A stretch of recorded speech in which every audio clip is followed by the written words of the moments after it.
Shalom,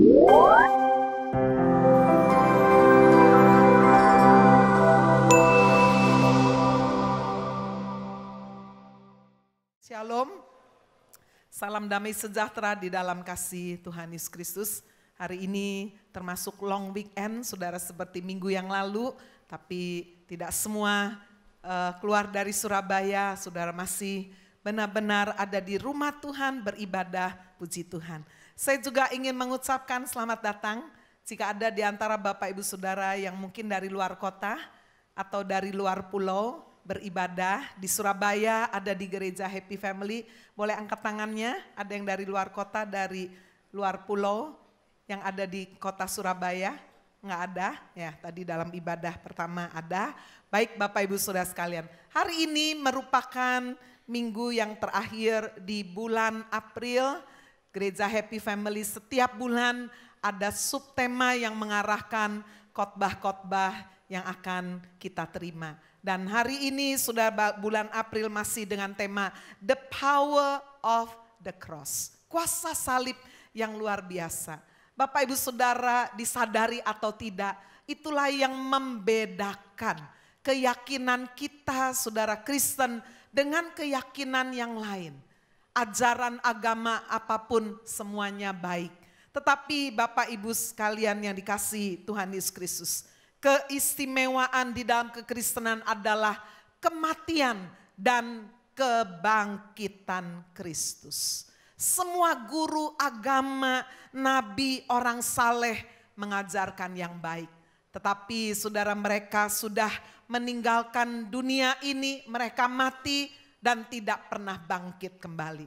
Mereka punya kuburannya dan masih ada orang-orang yang berziarah. Tetapi sudah hanya Tuhan Yesus Kristus yang jika saudara cari kuburannya, ada saudara di Israel, di Yerusalem, tetapi tidak ada jenazahnya.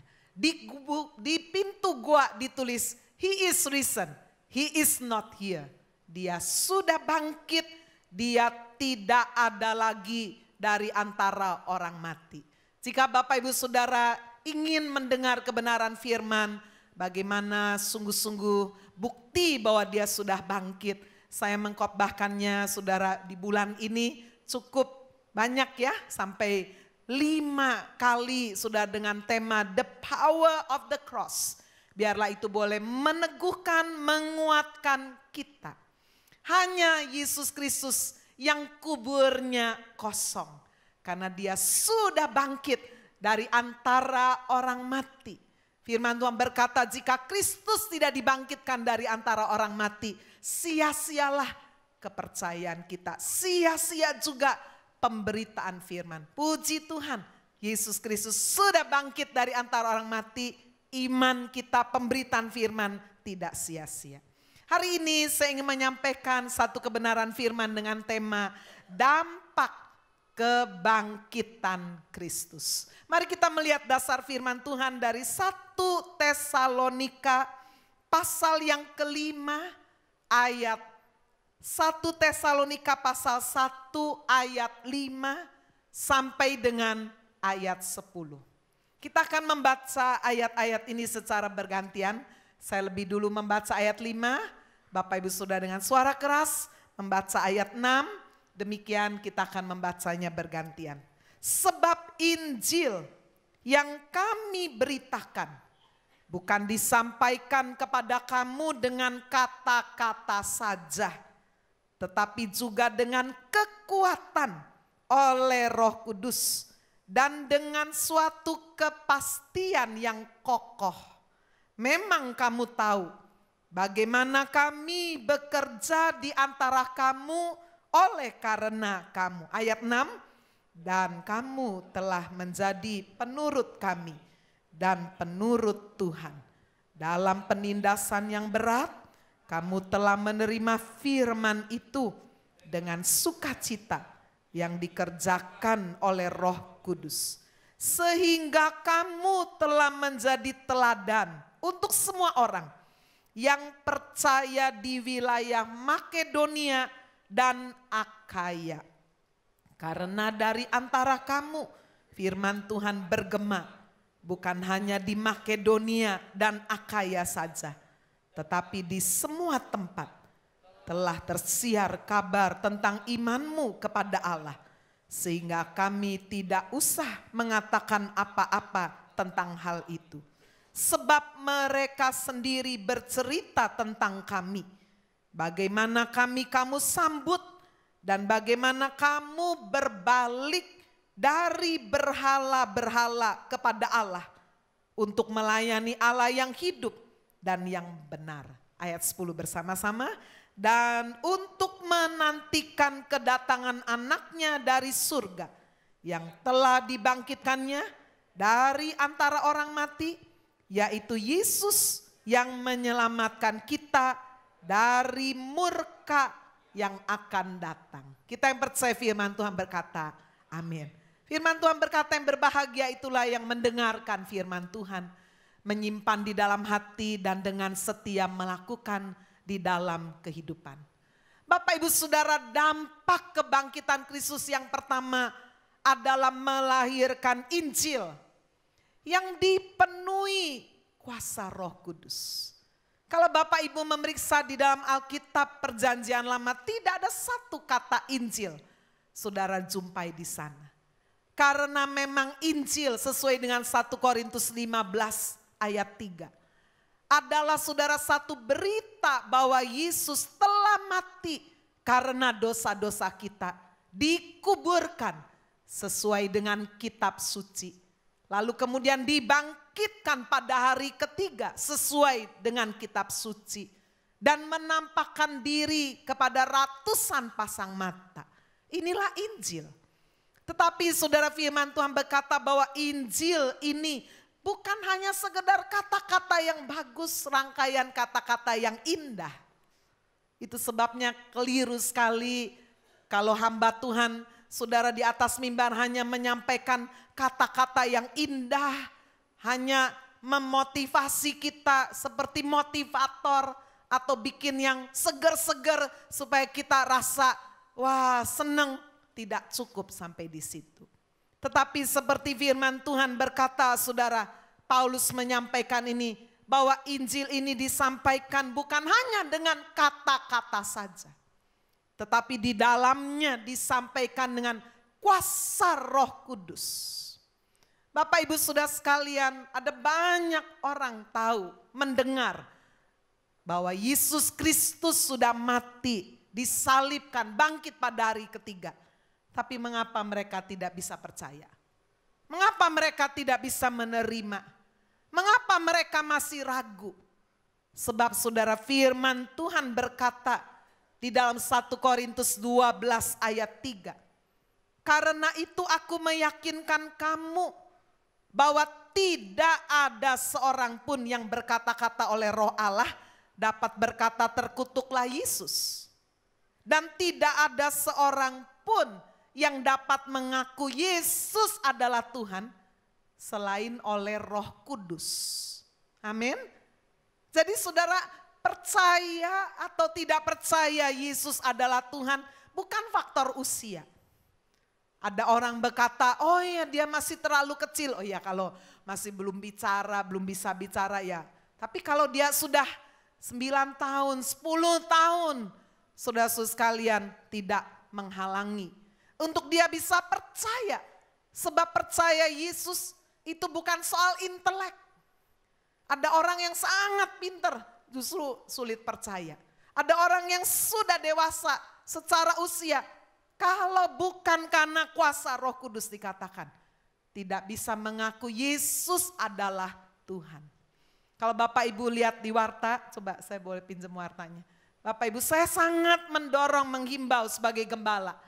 Untuk Bapak Ibu yang punya anak-anak sudah di atas umur mulai 10 tahun. Izinkan mereka boleh menerima berita Injil lebih lagi. Saudara mulai tanggal 7, 14 dan 21 Mei. Di 3 tempat gereja ini akan mengadakan saudara persiapan untuk anak-anak bisa menerima Yesus, percaya benar-benar, lalu kemudian dipersiapkan untuk dibaptis pada bulan Mei, tanggal 28 Mei-nya. 3 kali pertemuan sudah tidak mengambil waktu yang lain. Hari Minggu jam 10 sampai jam 11. Anak-anak usia 10 sampai usia 13 tahun. Ya, ada yang datang sama saya, Bu anak saya 9 tahun. Dia minta dibaptis, mau ikut, boleh enggak? Ya kalau itu karena kerelaannya, keinginannya sendiri, bukan dipaksa oleh orang tua, boleh. Ya, silakan nanti saudara bisa mendaftar karena ini penting sekali. Pada nanti bulan liburan, saudara, saya juga udah mengumpulkan guru-guru Minggu Ceria Kids Club untuk kita akan mengadakan Holiday Bible School. Untuk anak-anak ini selama liburan biasanya ada holiday program. Ini lebih mengarah lagi mereka belajar Alkitab, tapi tentu ada permainan, ada game. Selama 3 hari, 12 sampai 14 Juli, saya bicara dari sekarang supaya saudara kalau udah persiapan liburan bisa catat tanggalnya 12 sampai 14 Juli. Mereka akan diberi 6 sesi. Saya yang menyusun bahannya saudara dan dibantu oleh tim guru-guru ini akan menyederhanakan menjadi bahasa anak-anak. Ya, sehingga selama 3 hari, 1 hari 2 kali sesi sudah lalu digabung ada permainan, ada game ya yang cocok untuk anak-anak usia 10 sampai 14 tahun. Tidak ada maksud yang lain saudara, karena dunia saat ini betul-betul menarik untuk membawa anak-anak keluar dari jalan Tuhan. Sehingga tidak terasa udah saudara lebih nempel kepada dunia. Sulit sekali percaya bahwa Yesus adalah Tuhan. Itu sebabnya para orang tua seperti yang tadi Pak Hani di Lensa Firman. Penting sekali mendidik, membesarkan anak sesuai firman. Firman Tuhan berkata saudara, hanya karena Roh Kudus seseorang itu bisa percaya Yesus adalah Tuhan. Amin. Satu kali saudara ada seorang Kristen sungguh-sungguh, dia punya teman sekolah ya sangat pintar sekali, juara renang, selalu diinjili. Itu omong kosong semuanya. Enggak, saya enggak percaya Yesus itu Tuhan. Yesus itu manusia biasa gini-gini. Enggak, aku enggak percaya. Terus dan temannya ini terus mendoakan. Pada suatu kali saudara sekalian, temannya ini akan berlatih berenang ya, lompat indah. Saudara, dia datang malam itu karena dia ingin berlatih dengan sungguh-sungguh. Waktu lampu dinyalakan, saudara, ketika dia membentangkan tangannya, dia kaget sekali karena dia melihat bayangan salib. Saudara, dia menangis terseduh-seduh. Ada satu pekerjaan sudah di dalam hatinya, itulah kuasa Roh Kudus. Hari itu, sudah malam itu ketika dia melihat bayangannya sendiri. Berbentuk salib ya, karena dia begitu ya. Dia menangis. Yesus menyentuh hidupnya. Dan apa yang terjadi saudara? Malam itu dia tidak jadi latihan. Saudara-saudara sekalian, apa yang terjadi? Dia pulang. Dan kemudian saudara, besoknya saudara, orang-orang penjaga itu tahu bahwa kok ini ada yang bisa buka pintu ini, ada yang latihan. Siapa ini? Loh, ternyata dijumpai dia yang latih. Loh, kamu nggak terjun kemarin? Tidak. Waduh, untung sekali. Kemarin itu kolamnya itu dicuci, dikeringkan. Saudara-saudara sekalian, pemuda ini tidak tahu. Ya, karena dia tidak izin ya, orang lain udah nggak berlatih, dia kepingin dan dia nggak tahu. Saudara, bayangkan seandainya malam itu dia terjun bebas, apa yang terjadi? Ya mati saudara, karena nggak ada air. Dia berkata, waduh, salib menyelamatkan. Malam itu saya melihat bayangan salib dan Tuhan menjamah menyentuh hati saya. Saya udah nggak bisa lagi latihan, saya nggak tahu itu ada airnya apa nggak tahu ya. Tapi dia pulang. Sejak saat itulah dia percaya Yesus memanggil dia. Bapak Ibu, ada 1001 macam cara Tuhan bisa memanggil seseorang untuk bisa mempercayai Yesus adalah Tuhan. Seperti Paulus yang menulis surat Tesalonika ini. Dia menganiaya orang Kristen, dia membunuh orang Kristen dengan kejam.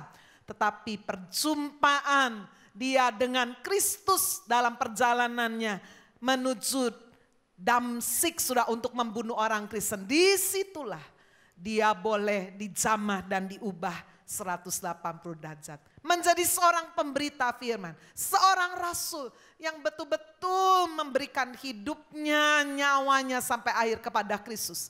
Sehingga dia berkata di dalam Roma 1 ayat 16, sebab aku mempunyai keyakinan yang kokoh dalam Injil. Enggak goyang, kokoh. Itu juga dia tulis di ayat 5 1 Tesalonika 1. Dengan suatu kepastian yang kokoh. Bahwa dikatakan Injil adalah kekuatan Allah yang menyelamatkan setiap orang yang percaya. Pertama-tama orang Yahudi tetapi juga orang Yunani. Inilah dampak kebangkitan Kristus. Melahirkan Injil sudah. Yang bukan hanya sekedar kata-kata yang indah. Tetapi di dalamnya ada kuasa Roh Kudus. Kekuatan Allah yang menyelamatkan. Sekarang mari kita melihat yang kedua, dampak kebangkitan Kristus. Bukan hanya melahirkan Injil, saudara, yang sungguh-sungguh di dalamnya ada kuasa Roh Kudus. Tetapi Injil ini juga membawa pengaruh positif kepada orang yang menerimanya, diubahkan. Coba kita lihat ayat 6. Ada 5 hal dampak perubahan saudara sekalian di dalam kehidupan seseorang yang mengakui kematian dan kebangkitan Kristus. Dampak yang pertama, hidupnya itu saudara di dalam ketaatan terhadap pemimpin rohani dan Tuhan. Saudara bisa lihat di ayat 6. Kamu telah menjadi penurut kami.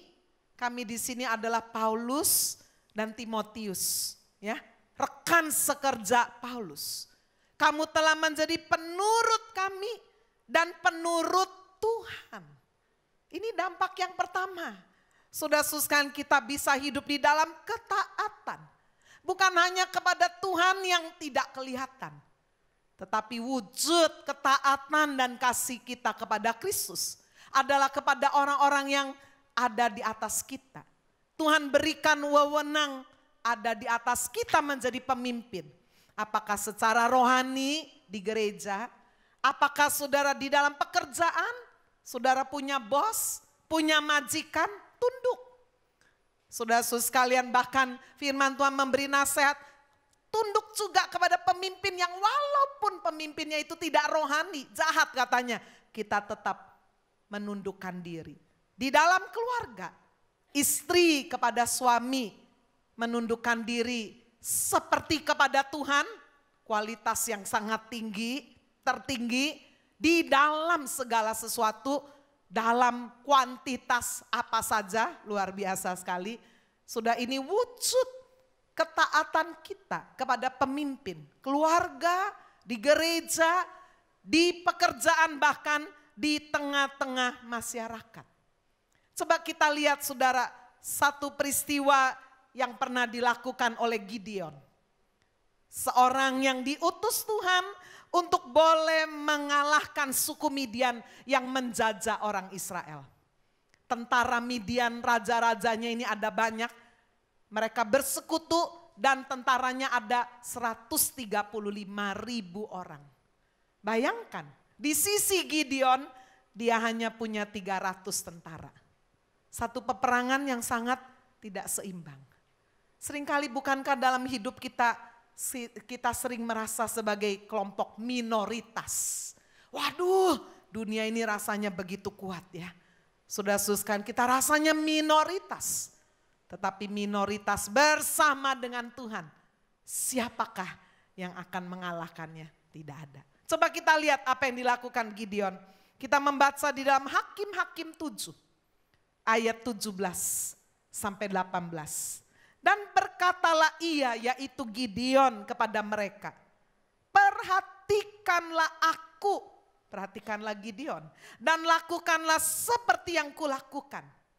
Maka apabila aku sampai ke ujung perkemahan itu, haruslah kamu lakukan seperti yang kulakukan.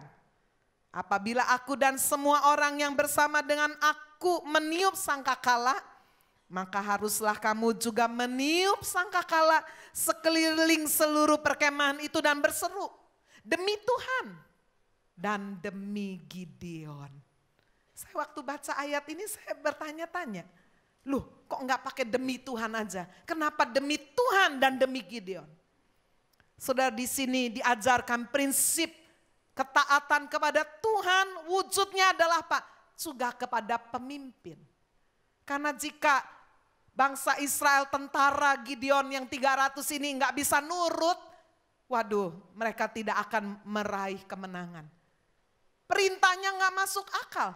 Saudara, 135.000 tentara Midian ini punya pedang, punya tombak, punya kereta perang. Sementara orang Israel sudah sangat miskin, nggak bisa bikin pedang.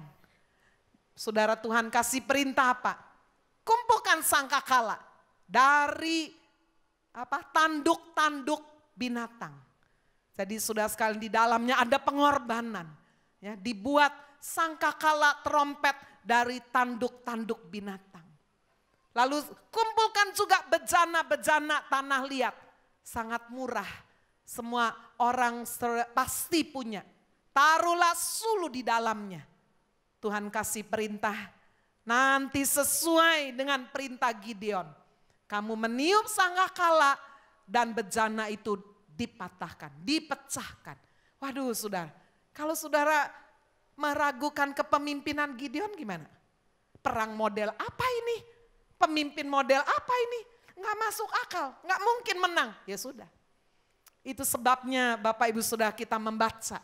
Satu perintah dikatakan tadi sudah, perhatikanlah aku dan lakukanlah seperti yang kulakukan.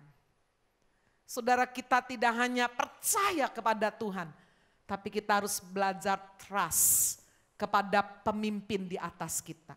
Apakah secara rohani, apakah sudah di dalam keluarga, di dalam masyarakat. Saudara sekalian, dan hal itu dilakukan oleh bangsa Israel. Di ayat 20 Hakim-Hakim 7 dikatakan, demikianlah ketiga pasukan itu bersama-sama meniup sangkakala, memecahkan buyung dengan memegang obor di tangan kirinya, sangkakala di tangan kanannya untuk ditiup serta berseru, pedang demi Tuhan dan demi Gideon. Ya.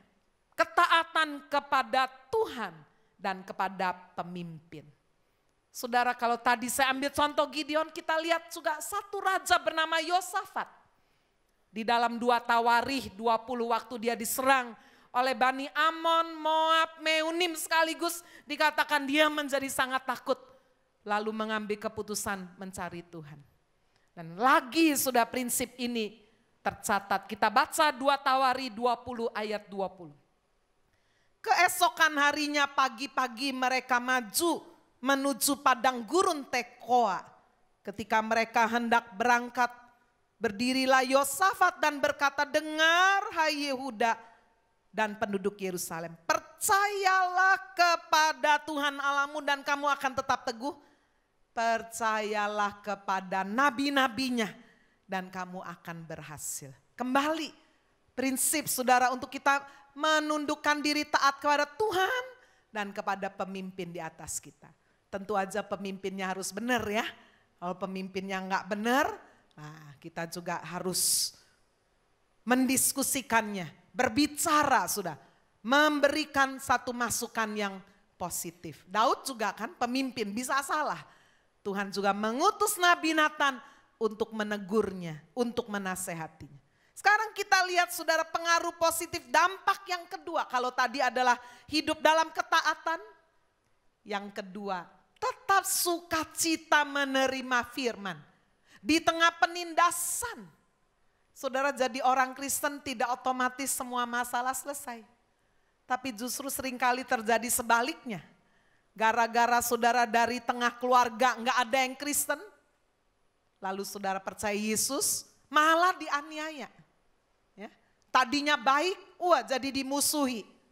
Saudara-saudara sekalian, mungkin biasanya dikasih yang terbaik, ini malah enggak. Bahkan ada orang tua mengancam kalau kamu jadi Kristen, kamu enggak akan dapat warisan.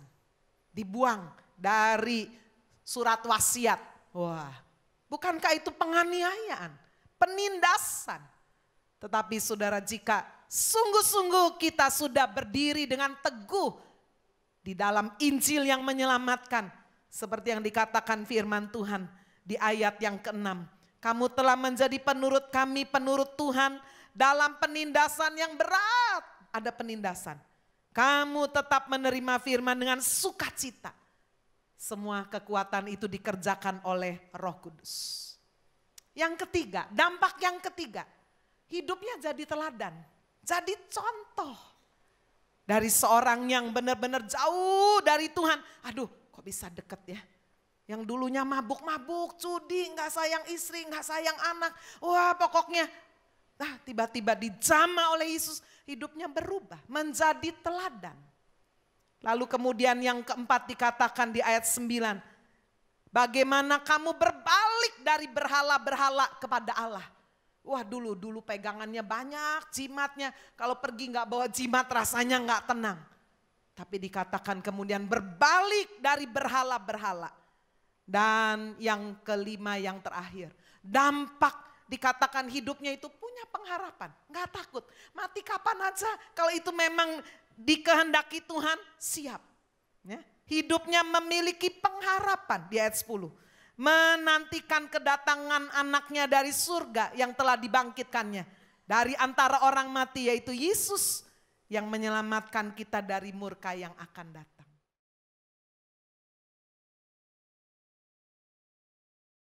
Amin.